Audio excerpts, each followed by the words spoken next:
Los Hechos de los Apóstoles, por Elena G. de White, capítulo 4, Pentecostés. Este capítulo está basado en Hechos capítulo 2, versículos 1 al 39. Cuando los discípulos volvieron del olivar a Jerusalén, la gente los miraba esperando ver en sus rostros expresiones de tristeza, confusión y chasco, pero vieron en ellos alegría y triunfo. Los discípulos no lloraban ahora a esperanzas frustradas. Habían visto al Salvador resucitado y las palabras de su promesa de despedida repercutían constantemente en sus oídos. En obediencia a la orden de Cristo, aguardaron en Jerusalén la promesa del Padre, el derramamiento del Espíritu, y no esperaron ociosos. El relato dice que estaban siempre en el templo alabando y bendiciendo a Dios. Lucas capítulo 24, versículo 53.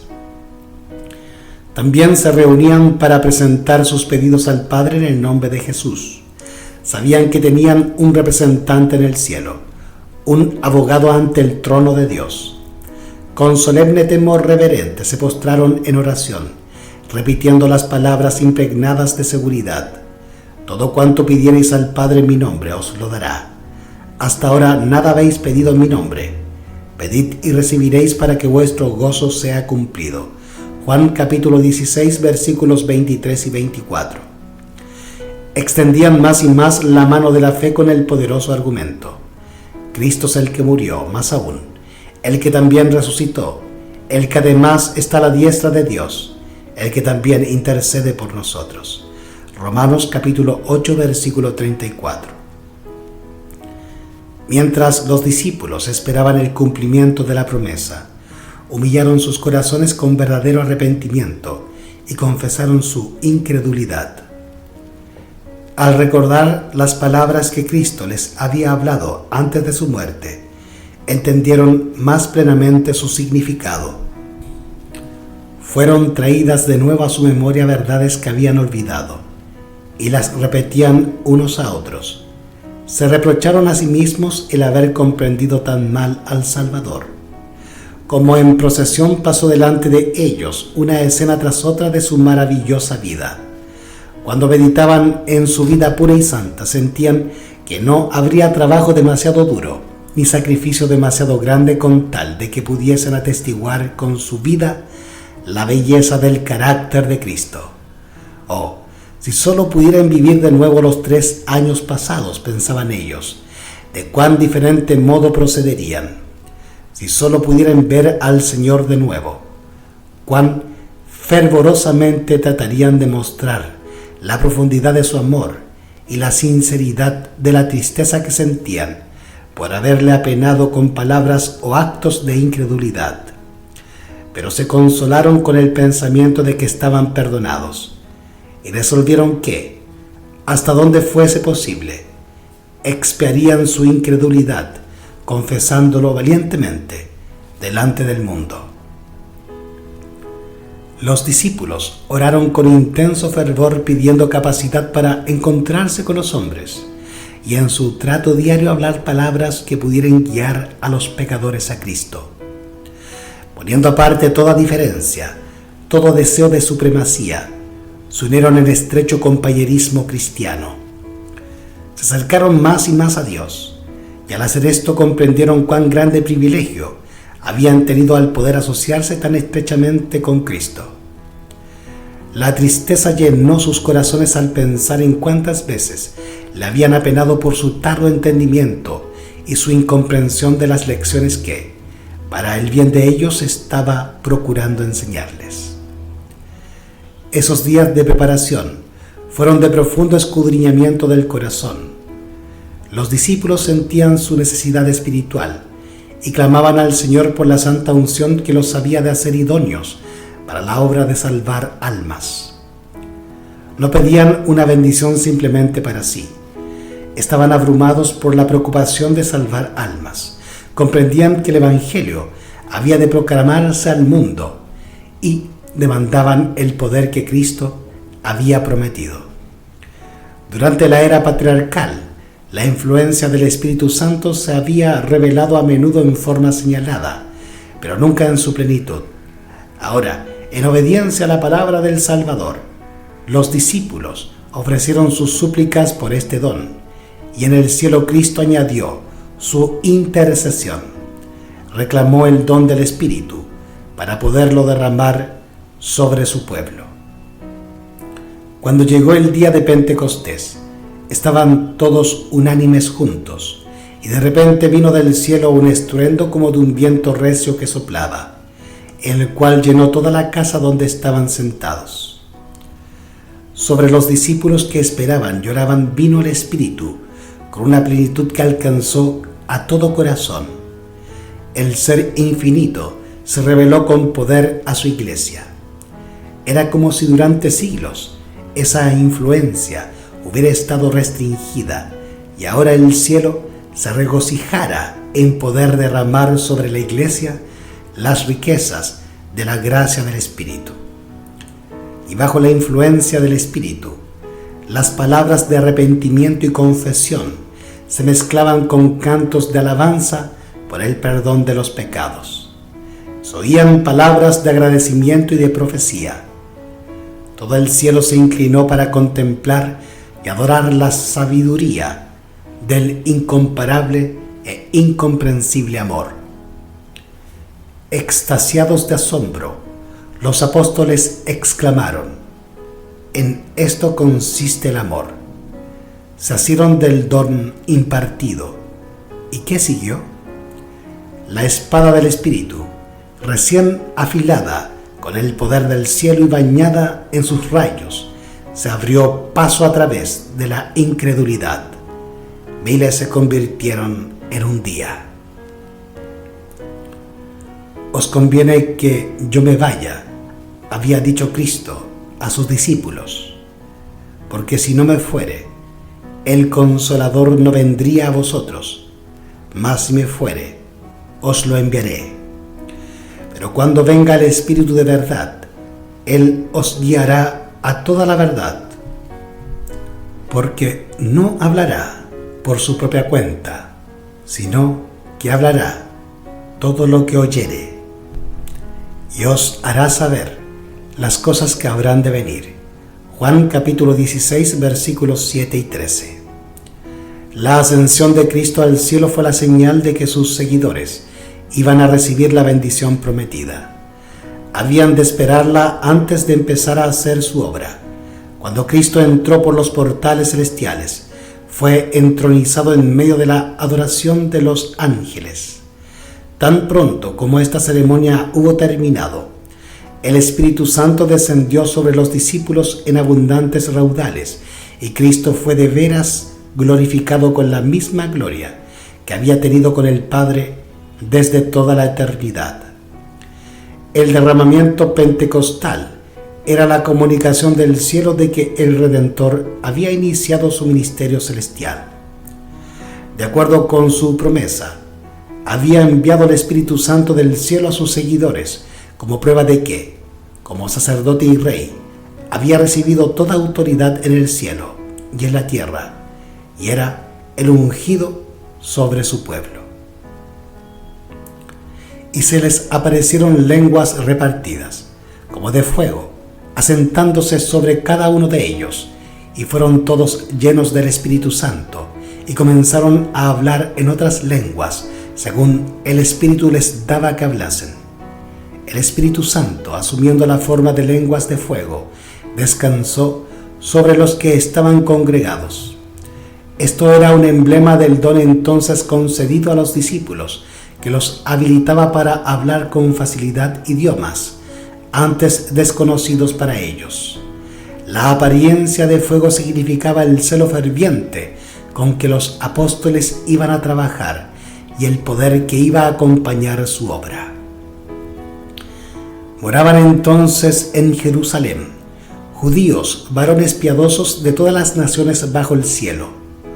Durante la dispersión, los judíos habían sido esparcidos a casi todos los lugares del mundo habitado, y en su destierro habían aprendido a hablar varios idiomas. Muchos de esos judíos estaban en esa ocasión en Jerusalén asistiendo a las festivales religiosas que se celebraban. Toda lengua conocida estaba presentada por la multitud reunida. Esta diversidad de idiomas hubiera sido un gran obstáculo para la proclamación del Evangelio. Por lo tanto, Dios suplió de una manera milagrosa la deficiencia de los apóstoles. El Espíritu Santo hizo por ellos lo que los discípulos no hubieran podido llevar a cabo en todo el curso de su vida. Ellos podían ahora proclamar las verdades del Evangelio extensamente, pues hablaban con corrección los idiomas de aquellos por quienes trabajaban. Este don milagroso era una evidencia poderosa para el mundo de que la comisión de ellos llevaba el sello del cielo. De allí en adelante, el habla de los discípulos fue pura, sencilla y correcta. Ya hablarán en su idioma nativo o en su idioma extranjero. Y hecho este estruendo, se juntó la multitud y estaban confusos, porque cada uno les oía hablar en su propia lengua. Y estaban atónitos y maravillados, diciendo: Mirad, ¿no son galileos todos estos que hablan?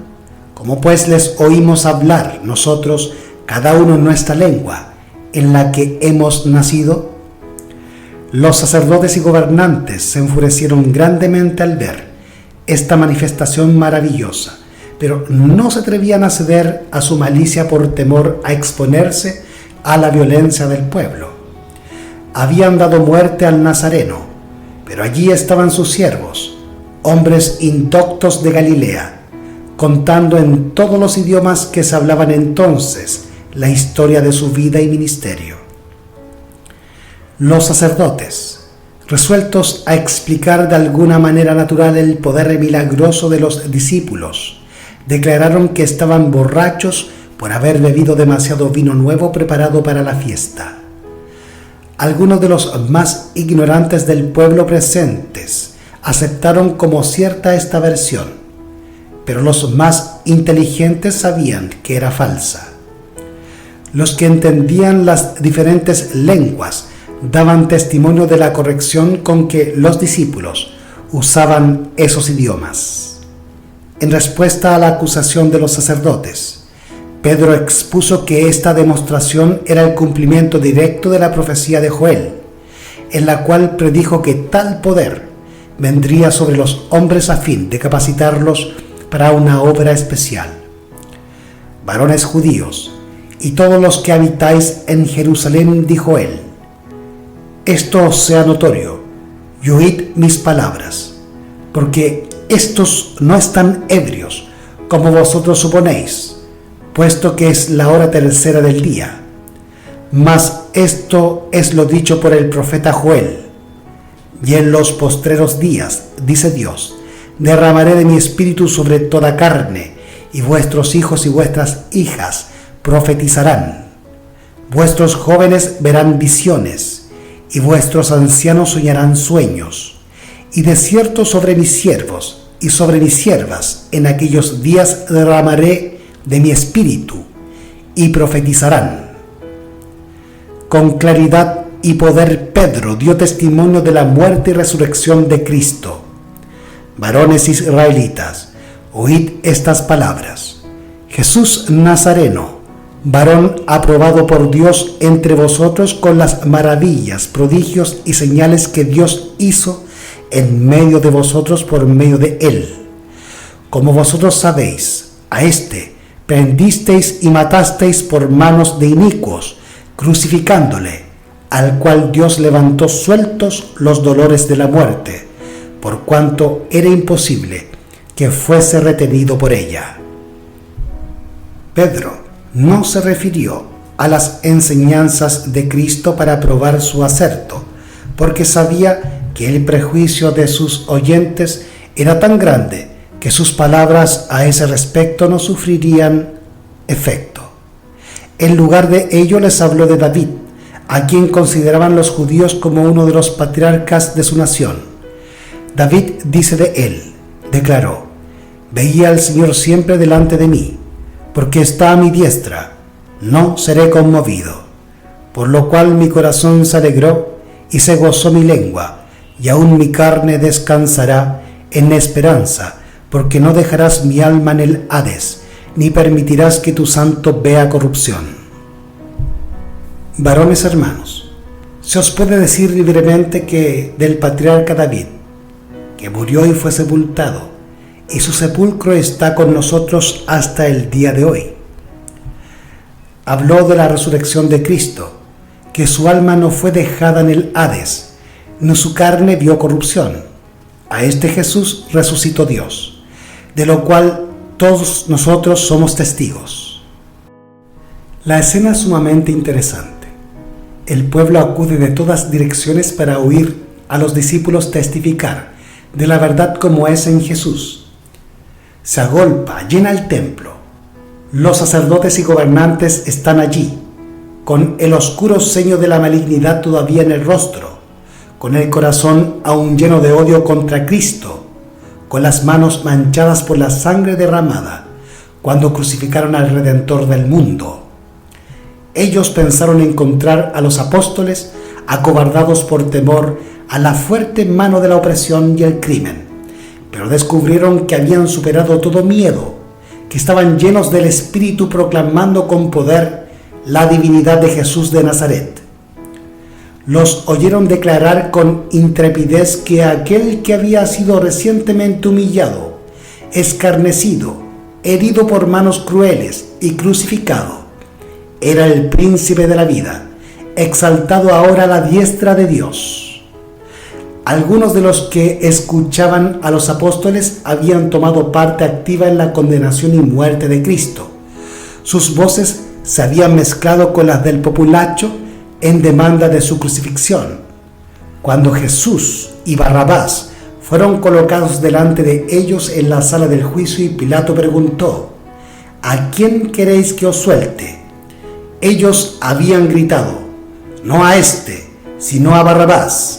Mateo capítulo 27 versículo 17 y Juan capítulo 18 versículo 40. Cuando Pilato les entregó a Cristo diciendo: tomadle vosotros y crucificadle, porque yo no hallo delito en él, inocente soy de la sangre de este justo. Ellos habían gritado: su sangre sea sobre nosotros y sobre nuestros hijos. Juan capítulo 19 versículo 6 y Mateo capítulo 27 versículos 24 y 25.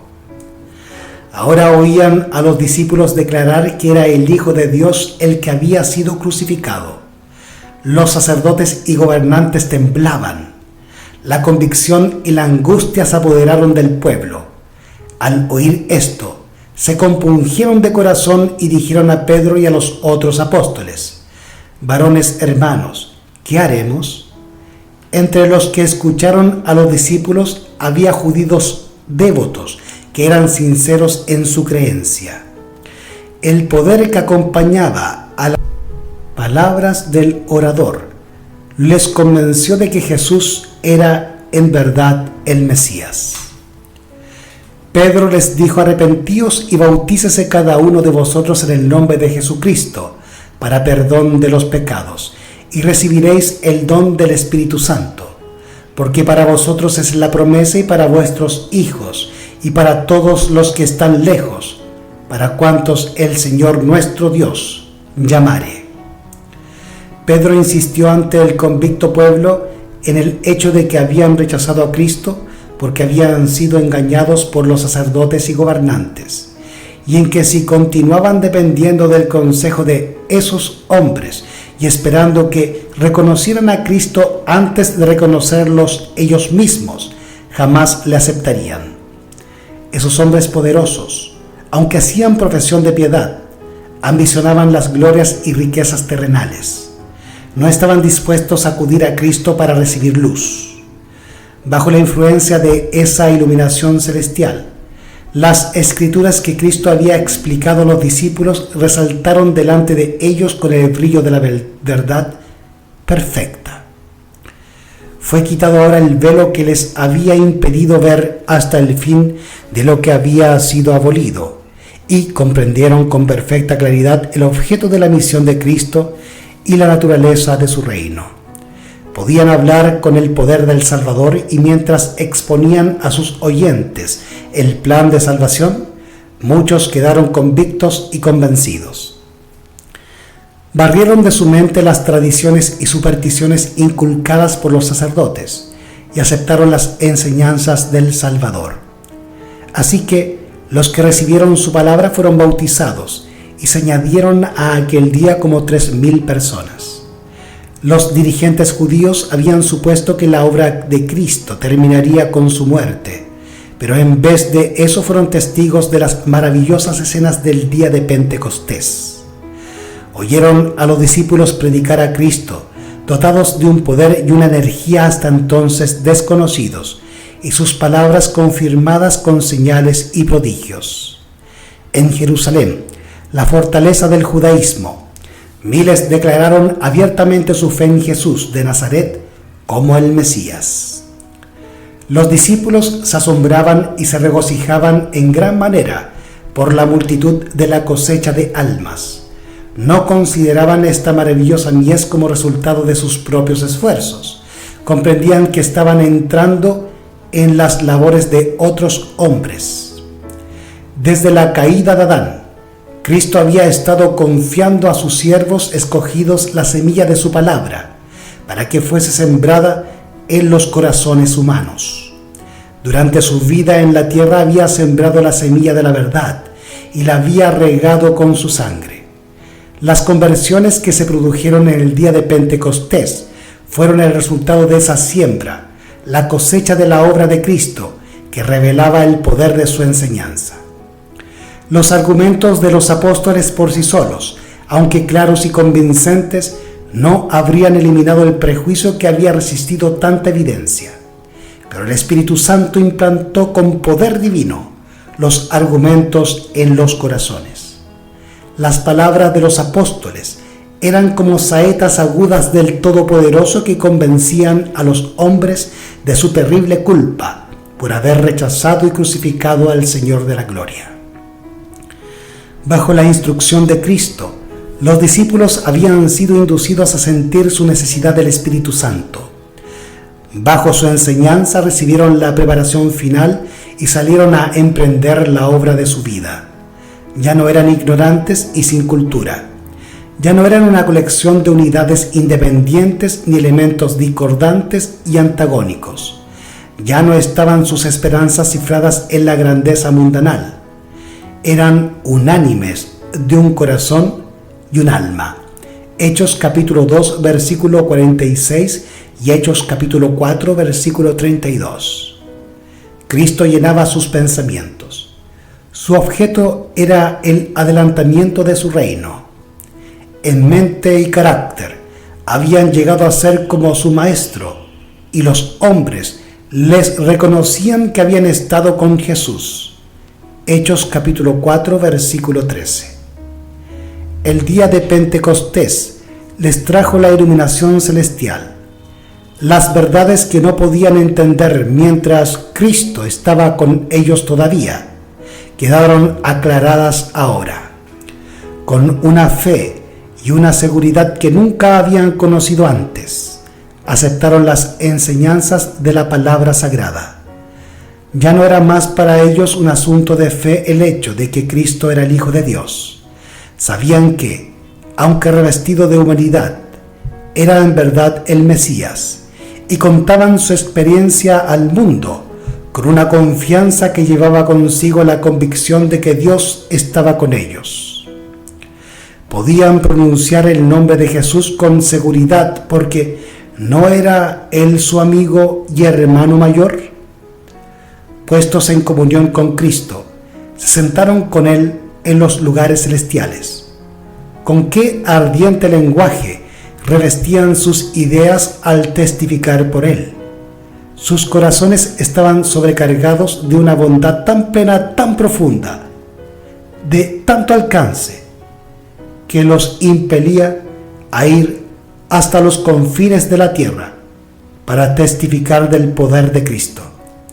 Estaban llenos de un intenso anhelo de impulsar la obra que Él había comenzado. Comprendían la grandeza de su deuda para con el cielo y la responsabilidad de su obra. Fortalecidos por la dotación del Espíritu Santo, salieron llenos de celo a extender los triunfos de la cruz. El Espíritu los animaba y hablaba por ellos.